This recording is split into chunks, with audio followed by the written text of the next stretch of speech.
সালামু আলাইকুম, ড্রিম টাস্টার শুভগণে আপনাদেরকে স্বাগতম। ভিয়েতনামি 12 মাসি মালটা দেখেন, এই 50 লিটার ড্রামে একটি গাছ রোপণ করা এবং কি পরিমাণ ফ্রুট সেটিং হয়েছে। ছাদ বাগানে আসলে এরকম সবসময় গাছে ফল থাকবে, এরকম গাছ লাগানোর আমার ব্যক্তিগত মতে অনেক শ্রেয় একটা বিষয়। কারণ ছাদে আসবেন, ফল দেখবেন, এটা একটা প্রশান্তির বিষয়। হ্যাঁ, তো এই মুহূর্তে গাছটিতে বর্তমানে আমাদের 32টি ফল রয়েছে ভিয়েতনামি মালটা।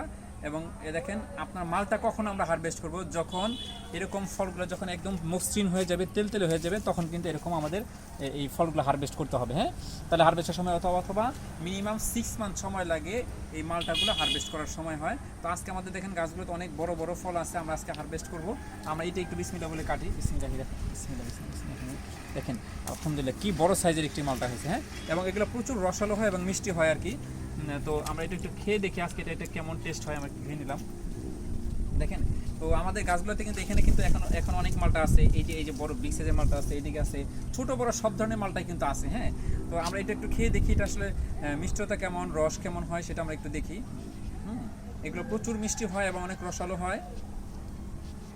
হুম তো বিসমিল্লাহির রহমানির রহিম। দেখেন হাতে দিয়ে কিন্তু রস পড়ে যাচ্ছে। হ্যাঁ, দেখেন আলহামদুলিল্লাহ, তো অনেক অনেক রস। হ্যাঁ, আমরা যদি এই সাইড থেকে একটু একটু খেয়ে দেখি। আলহামদুলিল্লাহ, দেখেন কি জুসি এবং এটাতে অনেক মিষ্টি হয়। এটা হলো সুবিধা, হচ্ছে অনেক মিষ্টি এবং অনেক জুসি হয়, এটা একটু সুবিধা। আর এটা ঘরে রেখে দিলে, অনেকদিন রেখে দিলে এটা কালার হলুদ কালার হয়ে আসে, কিন্তু তখন একটু এই কুশগুলো একটু শক্ত হয়ে আসে আর কি। তো বিসমিল্লাহির রহমানির রহিম। অনেক মিষ্টি।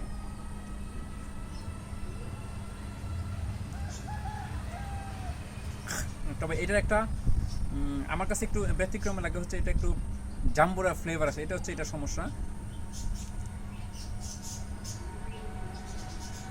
তাছাড়া এই মালটা দিয়ে ছাদ বাগানের জন্য বেস্ট একটি মাল। আলহামদুলিল্লাহ।